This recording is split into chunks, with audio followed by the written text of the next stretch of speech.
వైఎస్ఆర్ పార్టీలో వై అంటే YV Subbareddy, yes అంటే సాయిరెడ్డి, ఆర్ అంటే రామకృష్ణారెడ్డి అని ఏపీ పీసీసీ చీఫ్ షర్మిల ఎద్దేవా చేశారు. మీది వైఎస్ఆర్ కాంగ్రెస్ పార్టీ కాదు.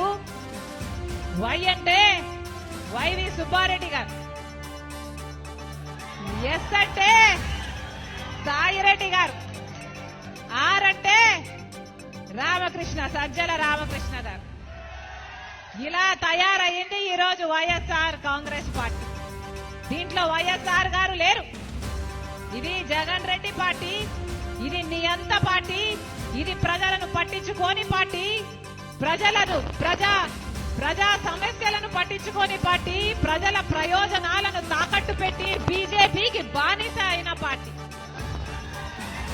వైఎస్ఆర్ కాంగ్రెస్ పార్టీలో వైఎస్ రాజశేఖర్ రెడ్డి లేరని, ఇది జగన్ రెడ్డి పార్టీ, నియంత పార్టీ, ప్రజలను పట్టించుకోని పార్టీ, ప్రజల ప్రయోజనాలను తాకట్టుపెట్టి బీజేపీకి బానిసైన పార్టీ అంటూ షర్మిల తీవ్రంగా విమర్శించారు.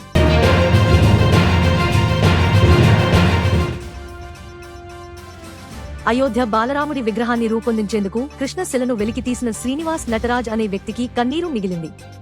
ఒక ప్రైవేట్ స్థలంలో అక్రమంగా మైనింగ్ చేశారని ఆరోపిస్తూ కర్ణాటక రాష్ట్ర ప్రభుత్వ మైనింగ్, భూగర్భ శాఖ ఆయనకు 80,000 జరిమానా విధించింది.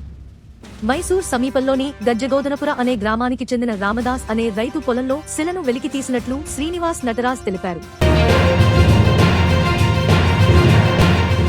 గడిచిన 10 ఏళ్లలో ఐసీసీ ట్రోఫీలేవీ గెలవకపోవడంపై రోహిత్ శర్మ స్పందించారు. భారత్కు టైం వస్తుంది, గత 3 ఏళ్లుగా అద్భుతంగా ఆడుతున్నారు. ఐసీసీ టోర్నీల్లో ఫైనల్స్ దగ్గర తప్పితే దాదాపు అన్నీ గెలిచాం. ఖచ్చితంగా అవి గెలిచే సమయం వస్తుంది. అప్పటి వరకు పాజిటివ్ మైండ్ సెట్ తో ఉండాలి. గతాన్ని మార్చలేం. మున్ముందు బాగా ఆడటంపైనే మా దృష్టి అని పేర్కొన్నారు. మహారాష్ట్రలో కొనసాగుతున్న మరాఠా రిజర్వేషన్ల ఉద్యమం నేటితో ముగిసింది. మరాఠాల డిమాండ్లను మహారాష్ట్ర ప్రభుత్వం అంగీకారం తెలిపింది. దాంతో ఉద్యమకారుడు మనోజ్ జరాంగే శనివారం ఉదయం నిరసన దీక్షను విరమించారు. ప్రభుత్వం తీసుకున్న ఈ నిర్ణయంతో కార్మికులు సంబరాలు చేసుకుంటున్నారు.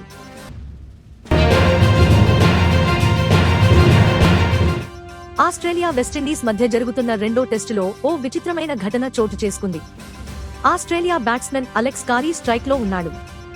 వెస్టిండీస్ పేసర్ షమర్ జోసెఫ్ 15వ ఓవర్లో వేసిన రెండో బంతి 140 కిలోమీటర్లు వేగంతో స్టంప్ కు తగిలినా వికెట్ గానీ బెయిల్ గానీ పడలేదు. దీంతో బ్యాటర్ నాటౌట్ గా నిలిచాడు. ఈ వీడియో వైరల్ అయ్యింది.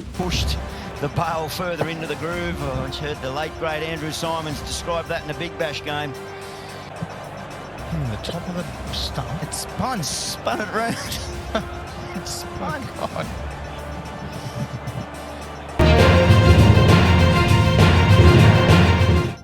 ఐకాన్ స్టార్ అల్లు అర్జున్, దర్శకుడు సుకుమార్ కాంబోలో వచ్చి బ్లాక్ బస్టర్ హిట్ కొట్టిన చిత్రం పుష్ప ది రైజ్.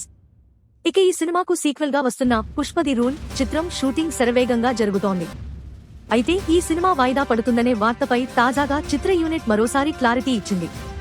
ముందుగా అనుకున్న తేదీకే ఆగస్టు 15న ఈ సినిమా రిలీజ్ అవుతుందని తెలిపింది. దీనికి సంబంధించిన పోస్ట్ నెట్టింట వైరల్ అవుతోంది.